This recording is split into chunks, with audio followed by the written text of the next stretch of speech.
មាននឹកបងទេពេលមានមេឃមានបងនៅក្បែរស្ដាប់បទចម្រៀងលំស្នេហ៍តើដឹងទេថាបងនឹកស្រីភ្នែកឈរត្រឹង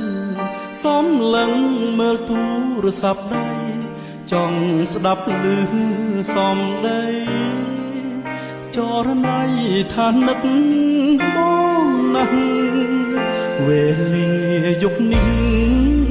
ដួងច័ន្ទរាំងតែឯងឯកាដួងចិត្តបងរឹក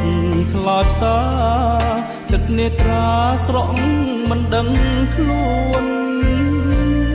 ទុំឆ្ងាយគ្នាតែកាយនឹងចិត្តបេះដូងបងប្រគល់